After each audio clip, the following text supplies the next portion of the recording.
What is up, guys? It is Lego My Django here, and I'm here to talk about another big topic within the Star Wars community. Unfortunately, it's still rising, but we're going to be talking about it because I feel like there's still a little bit more to say.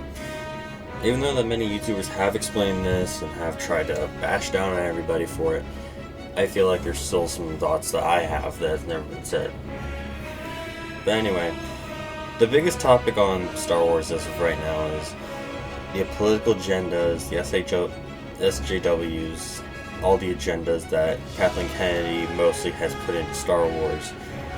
And you could definitely see that with the four new characters, Rey, Rose Tico, L337, and General Holdo. And I feel like, in my opinion, I feel as if whenever you do a movie, unless it's primarily about a certain agenda, don't include the agenda. It's the big factor of, like, if you have a movie about women empowerment and feminists and all that, like, that's fine. But put your agenda in there if you want. But it's Star Wars. Who wants to watch a political outlook on Star Wars? Like, after seeing episode 1, I don't think anyone wanted to see politics after that.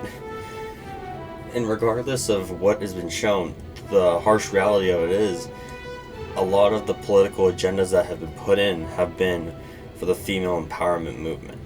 I feel, don't regard me on this, I believe in the factor that women in characters and whatnot, that's fine. But include a female character, include a male character, include any kind of character. But it's the factor that they're trying to push more of an agenda to make it seem more diverse. But I feel as if the biggest rage for me is knowing how they try to adhere to most of the feminists. And a lot of the feminists, I believe, that are displaying a lot of these characters, like, some of them love these characters, some of them hate these characters.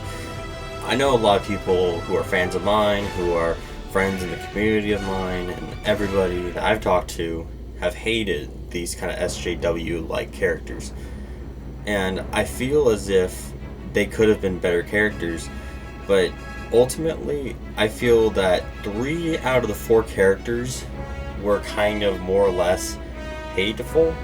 I'd say Rey, Holdo, and Rose, they weren't my cup of tea as far as, like, the type of character they are. But L337, on the other hand, I honestly had a joy watching Solo and seeing her in the movie. I laughed at the type of humor that was expressed in there. Mainly, I think it's because a lot of the time it's played off for comedic effect. It's not played off for serious sides. Whereas with Holdo, not having a plan, she was pushed onto being the serious leader and someone to take after Leia and everything instead of Poe. And then Rey, she has no explanation to how she is other than she's a woman. And honestly, I feel like this whole side of political Star Wars now has been such a drag, and I feel like at this point it's been overused. I don't care if you use SJW, I just care that they're written good. Even with the original trilogy, you got to see characters like Leia, you got to see characters such as Padme, and all these characters throughout the prequels and the original trilogy who were written good. You saw Leia holding a blaster in the first movie. In A New Hope, she was blasting stormtroopers while that Luke and Han were trying to figure out a way to get out of there, and she had to figure out the way to get out. That's showing character, and it's not showing feministic attributes, rather as what has happened with Rey and Rose especially. There seemed to be a bias of people who wrote the sequel trilogy making them seem out to be more of SJW characters. Even with Padme, she was a senator, she was a royal, but the thing most people with saying this was seeing her, even in episode 2, episode 1 even, she does still use a blaster, she fights, she's able to handle herself. Even in the Clone Wars, Padme is shown to be this resourceful, basically soldier type who just has a crown because she was born in royalty. But that doesn't mean that she doesn't know how to fight. And in most regard, we don't see that with these characters. we see the underline of a good character, but it's tarnished just for political agendas. With L337, I feel like she's kind of the exception out of the four here, mainly because her type of line delivery and the type of humor they try to give her, it's not annoying. It's not as annoying as with how Holdo, none of the three other characters, they don't have much comedy. When a character that's in a political agenda in Star Wars, as far as I've seen with L3, if they're put in a comedy stake, then a lot of the time they do work, because then you don't have to take it seriously as far as really what they're trying to push. Like, of course, some people would be trying to be against me on that, with saying, well, the agenda should matter. Well, it's Star Wars. The factor that Star Wars is a sci-fi universe that has to do with war and travesty and all this big concepts of the Sith and Jedi and how the world balances. Do we really need to have a political agenda? The bigger factor, I believe, as well, is that this also doesn't count with just the gender equality sort of situation of Star Wars now, but the racial inequality of what's going on. As you can see with having Poe, Finn, Rey, Rose, all those characters are the main heroes.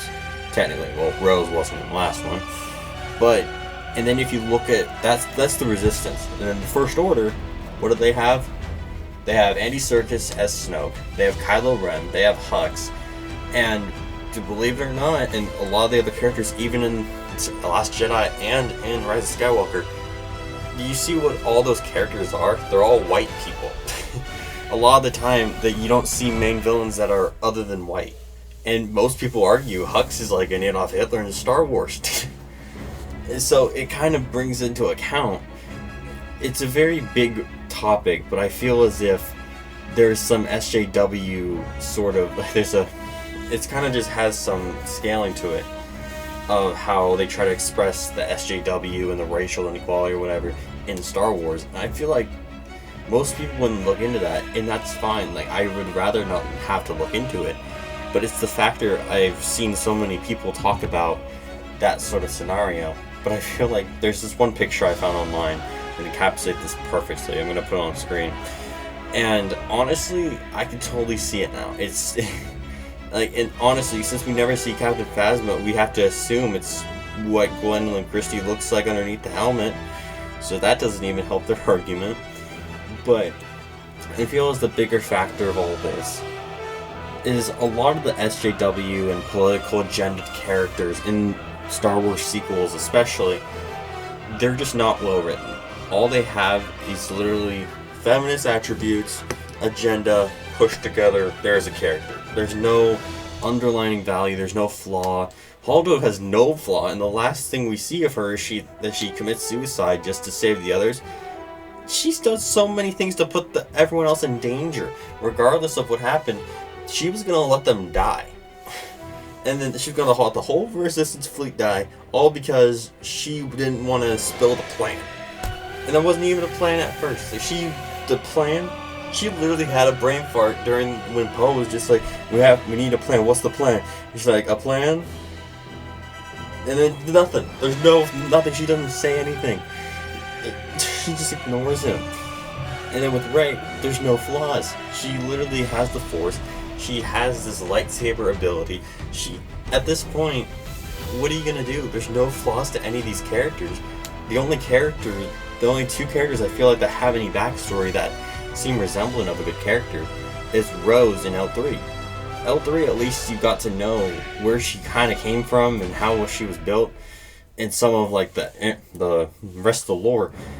And then with Rose, you got to see some background with Canto Bight and how she probably was one of the slave kids, but there's not much else underneath. Like, there's not big flaws of it all. With all of these four characters especially, there's no flaw, which that ruins it for me. Because that's how you build with a character, is that you see the flaws, you see the good attributes they have. It's exactly the same thing with Luke and Anakin. Anakin was the best Force user of the generation of prequels and all of that. Best Force user in the universe, supposedly. He has all this midichlorian count and whatnot. but you saw him be emotionally struck between his mom and then his wife eventually, and then it all kind of ravels out that the flaw beside him, like, he had flaws. He lost his lightsaber a few times. What does Rey do? She just uses the same lightsaber. She puts it back together, and just nothing. She has no training until you get to see Rise of Skywalker. Which at that point, why would she be training? There's no bigger aspect of why she was training in the first place. If she already knows what to do, she already propelled rocks. Unlike Luke, Luke had to do a whole war path, or well, heroic path, I would say, just to become a Jedi Master. And even at that point, with The Last Jedi, he had flaws too. And I feel like, I'm not going to explain it in this video because I want to keep it for a separate video about Luke, but in the regard of how Luke really kind of transformed from this farm boy, this whiny kid, to this semi-good Jedi role, but he still got his ass kicked. Like, there's no... With Rey, she defeats someone first, not even knowing anything. She knows how to fly a ship, no problem. And you can't tell me her being a scavenger would teach her how to fly a ship. That is bullcrap. How would she know how to fly a ship? How would she know all this? I don't know. It just makes me pissed off, mainly because the factor of it just doesn't make sense. If someone like Luke could go through all these flaws and go through all these tribulations to better himself as a Jedi, and Rey's just like, oh, pick up a lightsaber? Jedi Master. Oh, fly the Millennium Falcon? Pilot Master. What's the next? Is she gonna be knowing of all spirits? Like, is she gonna become the whole powerful spirit, even more powerful Master Yoda? It just doesn't make sense to me. The biggest aspect I feel is that these are just not well written characters. And honestly, that's just what the outcome was. No one can save this series, and no one can save these characters at this point. Rise of Skywalker was the last we're going to probably see of Rey until probably 20 years later when we get to see episode 10, 11, 12 with these whole new characters, and then we won't even know what happened to the rest of them. It's just... I am just told steam about this. But anyway, guys, enough with me ranting about this, because I bet you guys are probably quaking in your seats too. And anyway, guys, I hope you guys all enjoyed all this, and hope that you like, subscribe. Can't wait for you, and I hope you guys can't wait for any more content, because I'm producing this like crazy now ever since commentary became so big to me. I love commentary videos like Star Wars Only. I love Star Wars Theory, and there's so many communities I love with commentary from Star Wars that I feel I could do this a lot more. But don't worry, guys, I'll be still doing stop motions, but for right now I'm doing a lot more commentary videos, mainly because they're a bit easier to do and they're able to be sent to be shown out and be famed out. But anyway, that's a long out end, so hope you guys enjoyed. Like, subscribe, everything. Comment what you guys think. If you guys think that this is complete bullcrap, tell me. If you guys think that this is what you guys have been looking for, tell me. Tell me anything, honestly, at this point. Anyway, hope you all enjoyed. And like a Django out.